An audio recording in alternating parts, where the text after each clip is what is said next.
Sri Lanka's president has given a parliamentary address saying its economy is expected to grow again from the end of the year. But President Ranil Wickremesinghe said people needed to accept higher taxes so the country can overcome bankruptcy by 2026. People face fuel and food shortages and daily power cuts. More strikes are expected across Sri Lanka. We're going to go to Minelle Fernandez outside the main railway station in Colombo. That's the scene of one of the protests that we've seen previously. People in Sri Lanka being asked to pay even more to help the economy turn around. How are people reacting to that?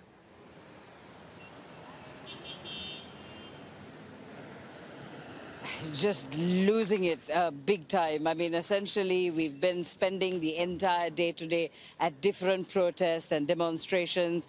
I'm right now having had to move a couple of 100 meters down from a big rally of professionals, trade unions, doctors.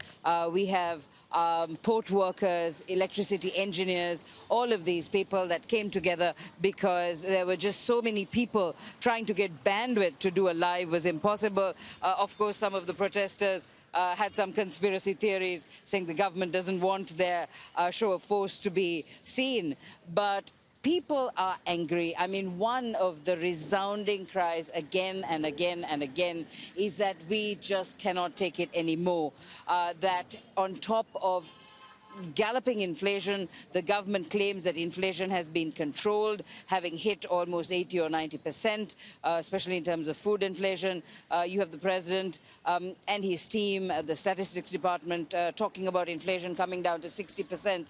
One just has to enter a supermarket or a grocery store or take some cash out at the boutique just to buy some groceries, and you really feel that that's not the case because it's buying much less. So the president saying that austerity measures are needed, talking about being hopeful that within months that the IMF bailout will come. But for people who are spending over and above what little bit they're getting now, they're left with, given high interest rates, inflation, and all of these expenses, they say they are struggling to survive.